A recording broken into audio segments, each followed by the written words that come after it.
All right, that's good. Good work, people. Solid. Good afternoon, everybody. Today we're marking up 7 bills, several of which I'll be asking unanimous consent to consider in block. All these bills were considered at a legislative hearing of this subcommittee. I'm supportive of today's bills on the agenda as they are important measures that will improve the lives of veterans and their families by expanding economic opportunity. They should, without question, garner bipartisan support, and I hope everybody in the subcommittee agrees with my assessment. In accordance with committee rules, the subcommittee has contacted the Congressional Budget Office seeking informal preliminary cost estimates for each bill being considered today. Many of these preliminary scores are only a range of potential costs, as the subcommittee has still not received official cost estimates on the bills from the Congressional Budget Office, and all of us are truly shocked that they haven't done this in a timely manner. Oh, was that not here? I was just kidding. I do have to note that today's bills must include offsets according to our conference rules, and that means that everything we're discussing at some point, when we're done with the full committee markup, they're going to have to be considered. They're going to have to be assigned a score before they're considered for the House floor, and we will be finding offsets for these to make sure that we are judiciously expending taxpayers' dollars. I look forward to working with the ranking member and other members of the subcommittee to find reasonable offsets for these proposals.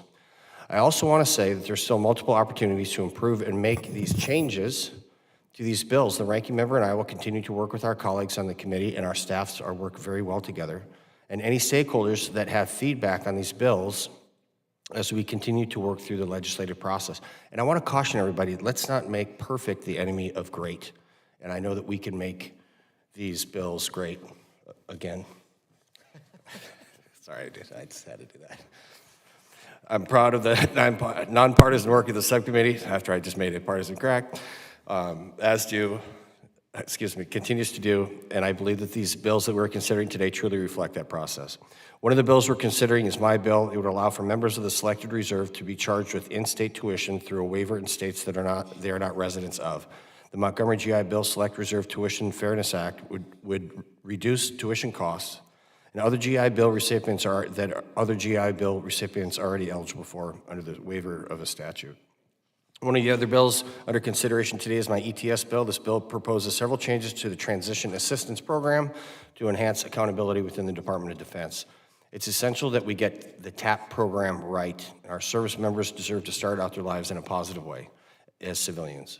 We must equip them with the local tools to do so.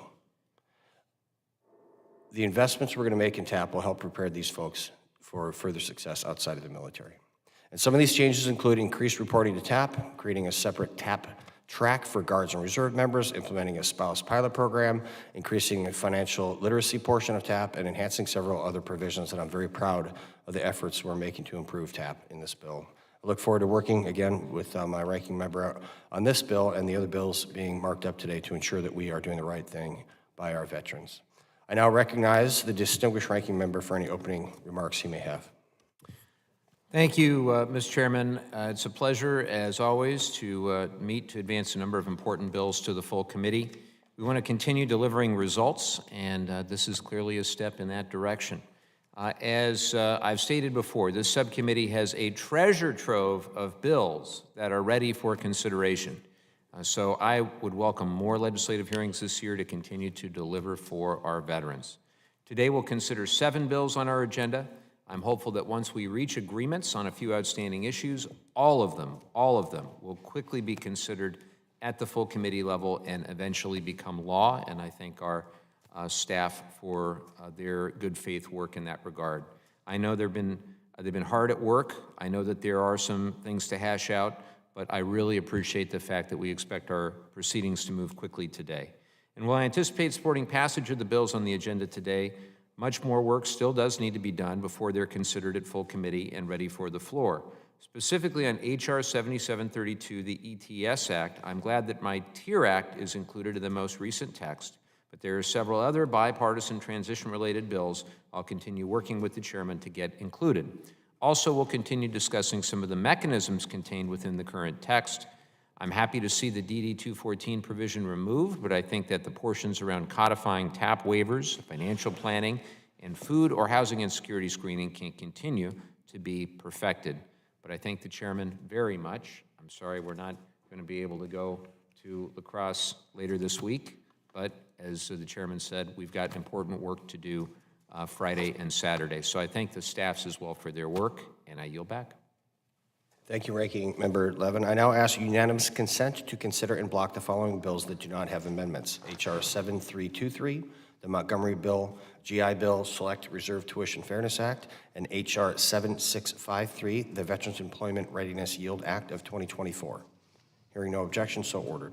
The clerk shall report the bills. H.R. 7323, to The amend. bills were circulated in advance pursuant to committee rules. I ask that the reading of the bills be dispensed with and the bills be open to amendment at any point without objection. So ordered. Do any members wish to speak on any of the bills included in block? Mr. Chairman. The chair now recognizes Ranking Member Levin. Thank you, Mr. Chairman, for advancing these two bills to the full committee. Included in this en bloc package is a bill that will create tuition parity between the Montgomery GI Bill Selected Reserve and other GI Bill benefits. The other bill would update certain terminology regarding veteran employment to ensure the language we use is respectful to veterans with disabilities. I'm glad to support both bills, and I urge my colleagues to do the same. I yield back. I now recognize Ranking Member Levin for a motion. Mr. Chairman, I move that H.R. 7323 and H.R. 7653 be forwarded favorably to the full committee. There is a motion to favorably forward the bills, including the en bloc, to the full committee. All those in favor say aye. Aye. All opposed, no. In the opinion of the chair, the ayes have it, and these bills are favorably forwarded to the full committee. Yes. En bloc with the nature, amendment with the nature of a substitute. I now ask unanimous consent to consider en bloc the following bills which have an amendment in the nature of a substitute. H.R. 6656, the Stuck on Hold Act. H.R. 7613, the Veterans Flight Training Responsibility Act of 2024. H.R. 6225, the Expanding Home Loans for Guards and Reserves Act. H.R. 7643, the Veterans Congressional Work Study Act of 2024, and H.R. 7732, the Enhancing the Transition Service Members Experience Act. Hearing no objection, so ordered. The clerk shall report the bills.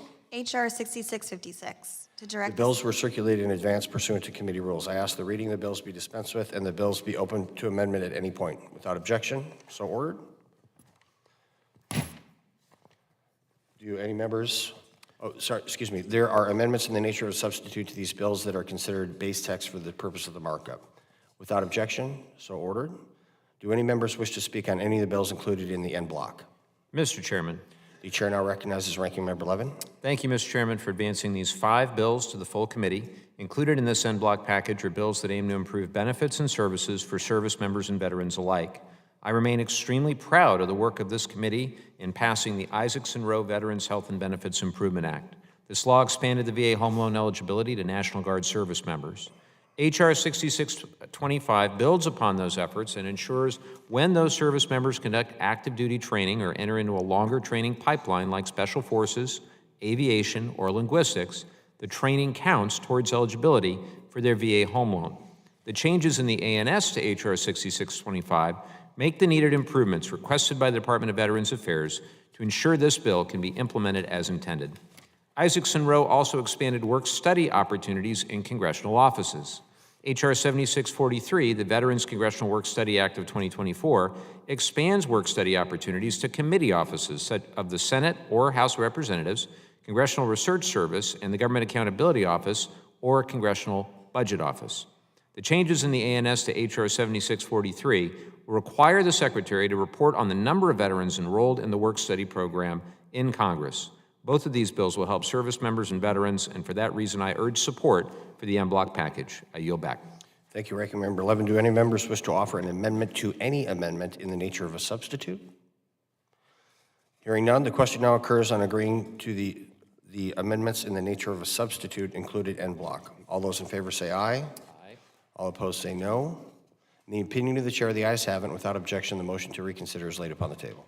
I now recognize Ranking Member Levin for a motion. Mr. Chairman, I move that H.R. 6625, H.R. 6656, H.R. 7613, H.R. 7643, and H.R. 7732 as amended be forwarded favorably to the full committee. There's a motion to favorably forward the bills as amended included in the en bloc to the full committee. All those in favor say aye. Aye. All opposed say no. In the opinion of the chairs, the ayes have it, and the bills are favorably forwarded to the full committee. I ask unanimous consent that the committee staff be authorized to make technical, clerical, and conforming changes to the bills favorably forwarded today. Hearing no objection, so ordered. I thank the members of their attendance today, and the subcommittee is adjourned.